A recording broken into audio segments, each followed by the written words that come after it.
Happy Wednesday. Hey, everyone. It's Hot Topics.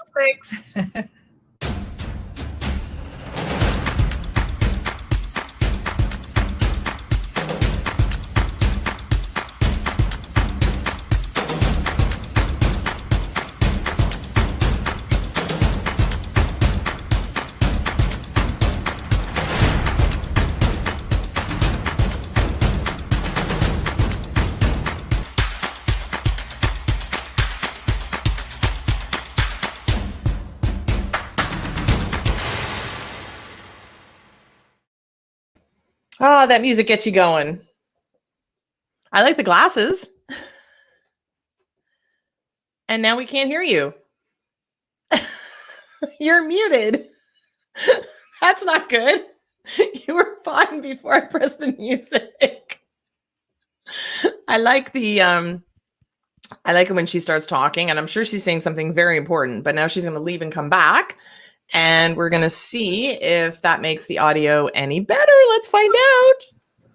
So my screen totally froze. Now I can take my glasses. See, the problem with wearing glasses is like wherever you look, you need them, you don't need them. Exactly. But my screen totally froze, so I missed the music. Well, it was lovely.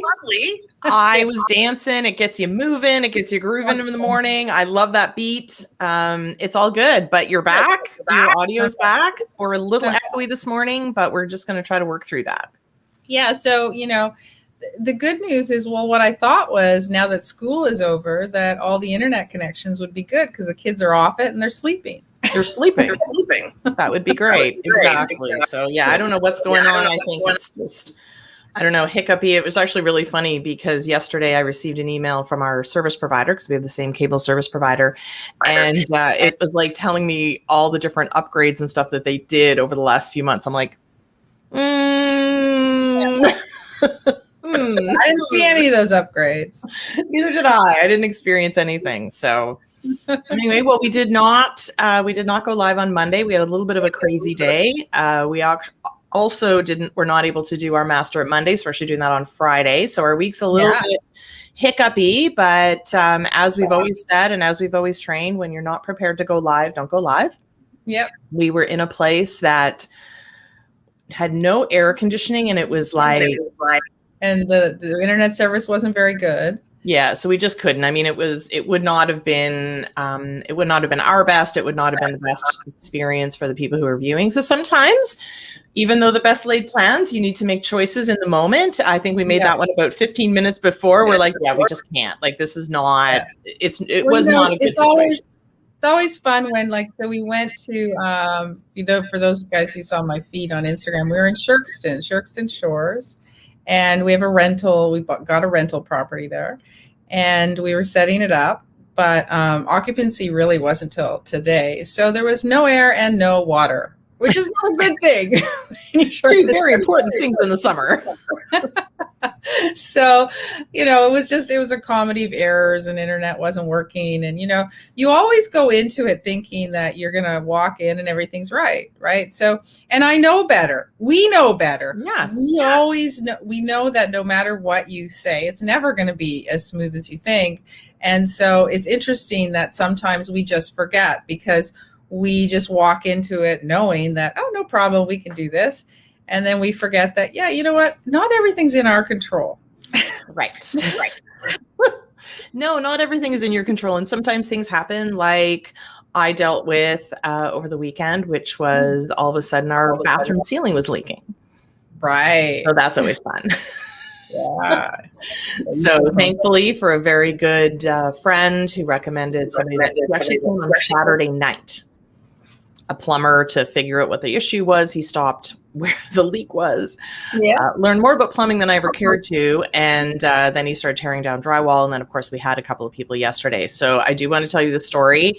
It's hysterical. So what I didn't realize, these two people showed up yesterday to tear apart our bathroom. So they're called the cleaners. Right. I don't know if you've ever watched Blacklist. Yes. But we have the cleaner. Yeah. Which is the girl that comes and cleans things up. Well, ironically, I was talking to the girl, and I said, so this is what you do. You come clean up. And she goes, well, she goes, this is the easy part. She goes, we do this and we also clean up crime scenes. Oh, so they're literally the cleaners. They really are. Who knew? Except they don't dispose of bodies, but they do the rest. They do the rest. And once the police, she's so funny because she's like, I could do that. They don't dispose of bodies that we know of. Exactly. I don't know if they could be hired under the table, but she's like, well, then, once the police release the crime scene, then we can go in. And I'm like, well, yeah, obviously. I'm like, I have no idea how this works, but I guess you don't really think about the different jobs that are out there. No. Right? You think about, the butcher, the baker, the candlestick maker, all the different jobs and stuff, but you don't realize that there's cleaners out there. So they came in and they tore down all the drywall and put up all the fans and they did all they were cleaning. And then I find out that, later on they're also doing a crime scene. And I was shocked to think that this is the same people. Yeah. that would do that. So your job was really boring to them. No offense. Well, she was so funny because she's been doing this for like 20 years. And I'm like, well, that's an interesting. She goes, yeah, when you go into a crime scene, you feel like, oh, you're all in CSI and, what happened here and stuff like that. And she's like, yeah, we're the last person to see that. So I just thought that was really interesting that they would have that job existed. But I didn't think of it. Yeah, because maybe if you want to switch careers, you could be a cleaner. I'm good. They enjoy taking down drywall more than they enjoy cleaning up a crime scene. It's a much better situation. But what was interesting, so that sort of just leads to, so I had a very interesting day yesterday, as I always do. And one of the things that she said at the end, just before she left, she said, thank you for being so nice. Mm-hmm. And I look at her kind of weirdly and she goes, because most people aren't. No, it's true. And that made me very sad. Yeah. That she had to recognize, like, to me, it should be the opposite. The odd person is not nice, but she goes, there's people that are telling us how to do our jobs. There's people who are yelling at us because, we dropped a little tiny piece of drywall over in the corner. Like, she goes, we get yelled at by every customer. I'm like, there's a problem. They're coming to help you. Yeah. And you're getting yelled at. She goes, every day. Yeah. And I'm like, wow. So I always remember that because I always think when I'm talking to somebody who I'm, unfortunately, it's a problem who I'm talking to, I always preface my thing with, I understand this is not your job. And I'm sorry if I sound a little angry, but I can't get anywhere. So I appreciate the fact that, you're listening and that you're trying to understand. So, make sure you understand that I am not getting mad at you. I'm getting mad at the system that you're working in. And so, so I always preface it because, you can't be yelling at people that, they're trying to help. For some people, it's all they can do. For some people, it's, what you're asking for is beyond their pay grade, right? They're not the supervisor. They're not the person with the ding dong. So you need to, kind of pedal it back a bit and go, they're doing the best they can with what they have. Absolutely. And then, so later that night we had to go to Best Buy. So Best Buy, obviously it's in the US and Canada, electronic store. And it was pouring rain. Yes. Pouring last night. Okay. But we had to get there before 7:00. We had a timeline, long story, doesn't matter. Pouring rain. So get out of my car, walk to the door.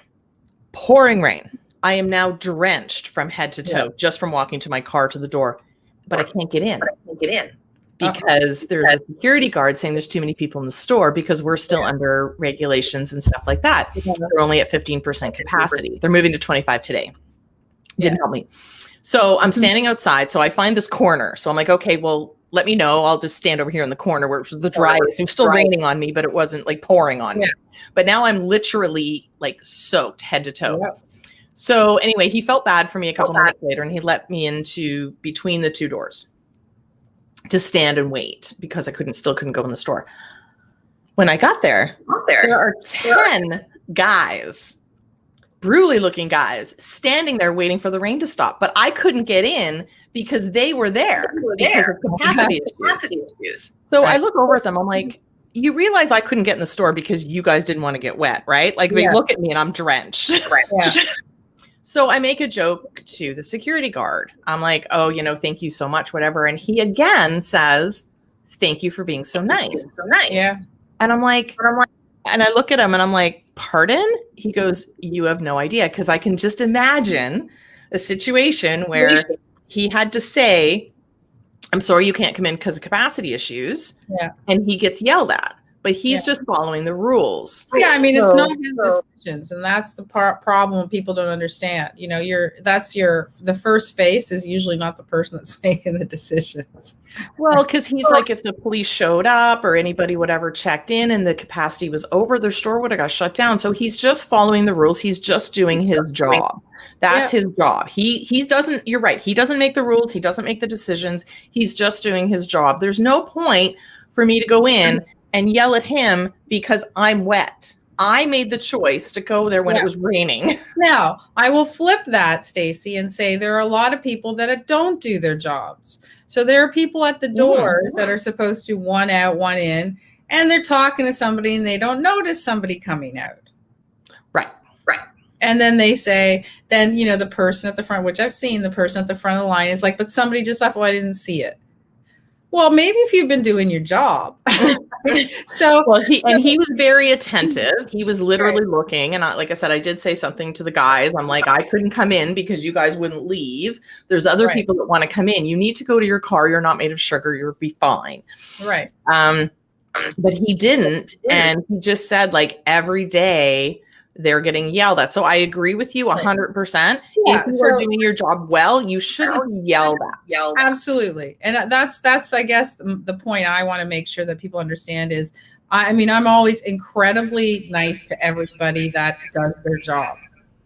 But if you're wasting my time and not doing your job, I'm not going to be that nice. Right. Because then you are, you're wasting my time because you just don't feel like doing it. So I agree. You have to always think about when you're talking to anyone, what is, how should I treat this person? I mean, the one thing for me that really bothers me, and I see it all the time, when people come work at my, whatever they're doing, outside work or inside work, whatever, and they're doing manual work and they're hot, you always offer them a drink. Do you want water? Do you want a pop? Do you want anything? Right? Pop. Don't I sound so Canadian? Pop.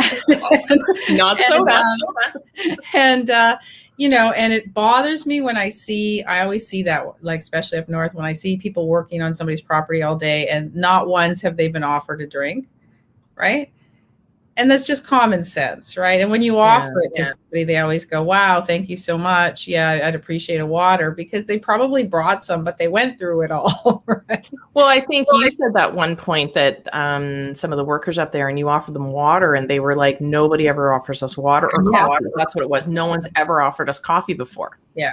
And it's funny because everyone I hang around with, it's the first thing, right? That people, if somebody comes in and, that's in my circle and somebody's working, the first thing they always say to me is, did you offer them anything? And I'm like, of course I did. But because the people I hang around with obviously have the same, consideration for others. So I agree. And so yesterday was interesting because my experience was a little bit kind of the same in a different way. So I had to take Gord to get his second COVID shot. So, taking Gord anywhere, because he is in a wheelchair and he can't, as you guys know, he can't walk and he has no balance. So in and out, and he's 6'4" and, 280 or something. So it's very hard. So I was caught in the torrential downpour. So rainy days.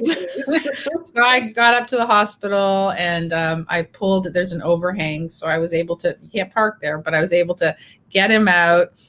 I wheeled him in and I said, okay, I have to go now park and get totally drenched, so I go out and it's hard, understand, guys, it's very hard to get him in and out of a car and wheelchairs. And I'm not that strong. So it's hard. Anyway, so I go and I park and I get totally soaked and it's all glass so everyone's watching you. They're pointing, laughing, smiling, waving. So I get in and I'm wet and I go in and I go up to the first desk and, you check in and I said, he's got an appointment. Is there any way that I can get my second since I'm here? Because it's very hard for me to manage, my time and everything. I said, is there any cancellation? He goes, no, you have to, like, really short. No, you have to look at last minute cancellations online and book. I was like, okay, whatever, fine. Yeah. It's fine, whatever. So, I'm like, okay, this guy's not having a good day. And he's not happy about answering annoying questions, but you know what? That's your job. So I wheel him over and there's a big line. And the first woman says, oh, come on in here. You can get into like a speed line because of the wheelchair. And I'm like, oh, thank you so much. Like, people don't understand what a big deal that is, right? Yeah. So she was great. And I go up to the first desk to check him in again. And he's like, oh, okay. He goes, oh, what's your status? And I said, well, I have a second shot in like August sometime. And he's like, do you want me to ask the pharmacist if you can get it now? Because I can see, this is his exact words, I can see how challenging it would be to have to come back. Nice. And so I was like, sure. So he went to the pharmacist and, it's a Pfizer shot. So they have to whatever, keep them at certain temperatures, right? And so they allocate a certain amount of shots during that time frame so the appointments are booked, but people don't show up.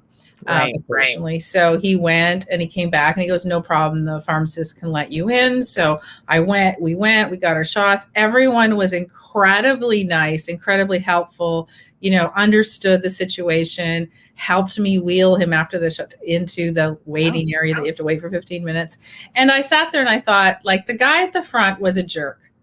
And you know what? And I just said, okay, when he said no, and that was it. But I just thought, all these other people were wonderful and kind. Yeah. Right. Yeah, and that's the service that you expect, right? Like, that's what a normal human being would do.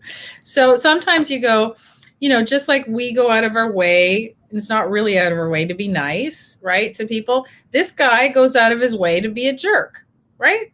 I mean, that's the truth. Like, he didn't even look up when he spoke to me. So I'm sorry if you're watching today, you're a jerk because you remember my face and you shouldn't be in a job where you actually have interaction with human beings.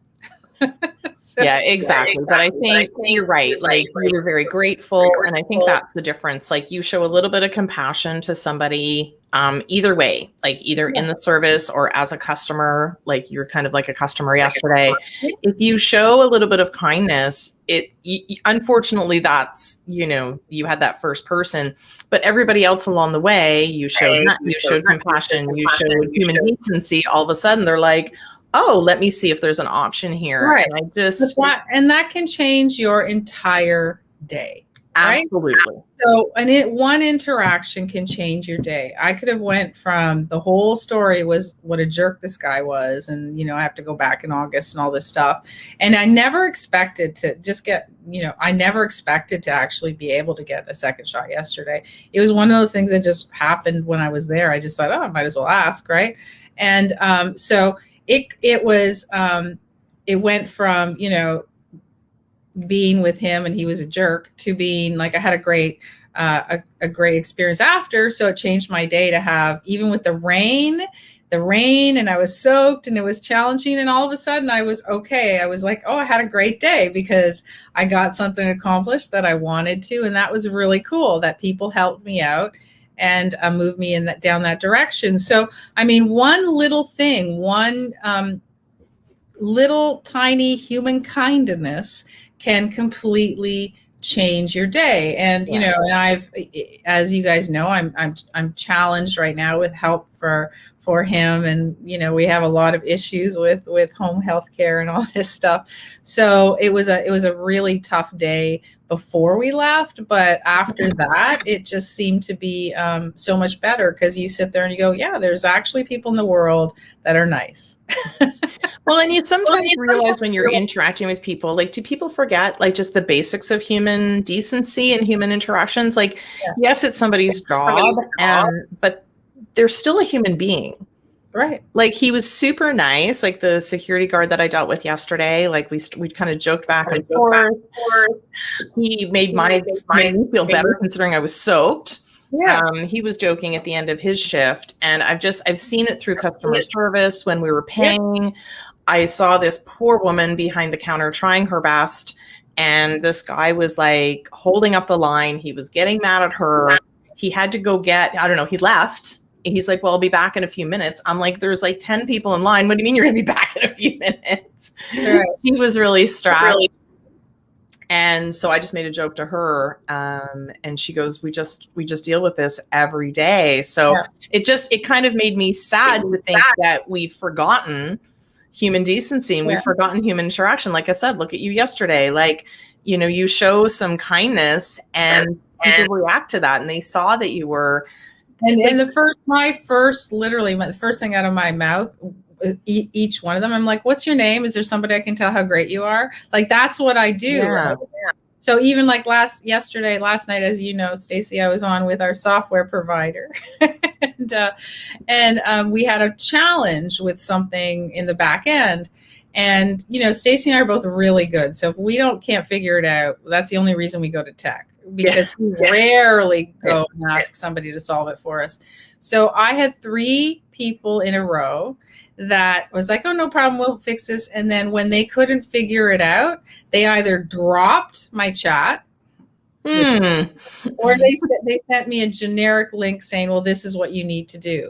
And I'm like, well, if I needed the generic link, so I kept going on. And then, you know, I went on the next chat and Alvin came on.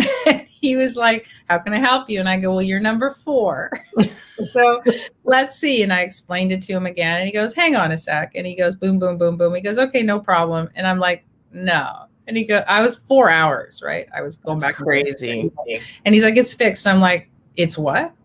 And so I checked and it was right. And I was like, oh my God, Alvin's a magician. Where can I send a note to your supervisor saying you need to be promoted? What can I do? Like, I literally put it on the chat because I know they read it, right? Yeah, exactly. Like, thanks. He goes, thanks so much. But and Stacy said, well, how'd they fix it? And I was like, I don't care. I fixed it. I don't even care. I was so happy. Alvin fixed it. Not only did I put all these great accolades on his chat, when I got the email, because they always send you an email, how was your, you know, rate your service or whatever, I just said, look, you go find him and promote him and read the other ones, because, you know, they should never have left a call saying, you know, oh, read this and fix it. Like, if they can't fix it, they should say, let me see if I can find somebody else. Right? Yeah, exactly. But I think the challenge with that is it's a very typical scenario. 25%, right? 1 out of 4 actually kind of went that extra mile or knew what to do or how to help or whatever the case may be. And then you're shocked that somebody's did it. And look at your reaction. Oh my God, how do I tell the world how awesome you are? So it should be the opposite, that, you know, 75%, that's expected, you know, and if one person rarely is kind of offside, you're like, okay, well, you know what, that wasn't okay. But we're so surprised on this end that somebody's really nice, somebody's really helpful, somebody's actually cares. Yeah, isn't that sad that we're surprised? It's crazy. And that's why, you know, again, if anyone is nice to me, I will go any way I can possibly to promote them, to tell everyone what a great person they are, what a great job they did. Like, I'm one of those people that will leave reviews. I never leave negative ones unless I can't get anywhere. But I will always talk glowingly, because very few people actually do that, right? They have a good experience and they don't really actually go in and review and stuff, but I do. So if you go that extra mile, and it's not really that extra mile, Stacy, it's your job. If you actually just do your job, people will, you know, reward you for it, right? And so that to me is really interesting when people, you know, I can still remember when we were stuck in, when Gord had his brainstem stroke and we were up north in a little hospital. Their CT machine was broken. Their MRI machine was broken. And they didn't know what to do, and they needed to get scans. They needed to have some scans. And I said, well, can't you just, can you take what you have, which was whatever they had, their CTs or whatever, and get them down to Toronto to the big hospital? And they're like, there's no way we can do it. There's no inter whatever. And I got the intensive care doctor, and I said, can you just put them in a cab? Can you just put them in a taxi? I know it's a 2-hour drive, but we need answers. Like, we don't even know what's going to happen overnight. And he did. He did. A doctor in intensive care. He put them in a taxi and sent them down to Toronto because there was no exactly. system or anything. But I remember I wrote a glowing letter to the hospital and this was in the midst of all the turmoil that we were going through. But I was like, wow, he took that extra step because he wanted to do what was right for the patient. And it's shocking, again, that he didn't think of it as on his own, but once he got the message, he was like, great idea, let's do it. So and most people again probably would have said, no, we don't have the capacity to do that. That's too far. It's too much. It's too something. Yeah. And the fact that he went that extra mile, and the fact that we're talking about it, when you think that could have been a very small blip. You should have gone, put it in a cab. Okay. And we shouldn't even be having this conversation. You shouldn't even remember that. No, and it's true. And I'll tell you the difference. This is it's sad, but the overnight intensive care doctor, I know this is a weird thing to talk about, but the overnight intensive care doctor came to my side, and I only saw him once, and I said, we didn't know what was going to happen. And he said, call your children and get them up here, because he won't make it through the night. Sorry, what? That's what he said to me. Wow. So, how do you play God? How do you, and I don't believe in God, but how do you play God and say, you don't know if he's going to make it or not? And that's the only time I ever saw him. To this day, I feel like it was like a mirage, because I was already in didn't know what was happening. And I only saw him for that 5 minutes he was in the room. And I still, sometimes I go, did that really happen? Did somebody really say that to me? Because sometimes, you're amazed that, the responses you get regardless. And I know everyone says, well, you can't be talking about the guy at Best Buy and then intensive care doctor. Sure you can, because it's all service related. And you got to think about those things. Right. Exactly. Right. So you know what? You can make a big difference. Small things can make a big difference to someone's life, or a small thing can make a negative difference in someone's life. So make your decision accordingly. Yeah, absolutely. All right. Have a good one. And we will see you. What do we have going on this week? A lot. Friday, we are doing a special edition, because we did not do it on Monday. So we actually bumped it up and doing a special edition on Friday at noon. Yes. What it means to become micro famous. Yeah. I'm really excited about this one. Yeah, it's really exciting because, people think that to be successful, you have to be known all over the world. And, we've got some really cool strategies for you to be successful in your micro little niche. Exactly. And Friday night at 7, we're very excited. We have Renee Roberts coming to talk to us about healthy eating, what works, how to sleep better. That's what I'm super interested in. So she's an amazing nutritional coach. She's got all kinds of stuff going on. And I think it's really important for everyone to understand that, we have kind of let ourselves go, right, during lockdown. Most of us maybe haven't exactly been looking after ourselves the best we could. And it's a really great opportunity for you to go, okay, I'm ready, I'm committed, let me learn this stuff, and let's go forward and put those strategies that Renee is going to teach us into action right away, because it's time. Things are opening up. Things are, I think, slowly going back to normal. And it's time for us to look after ourselves as well.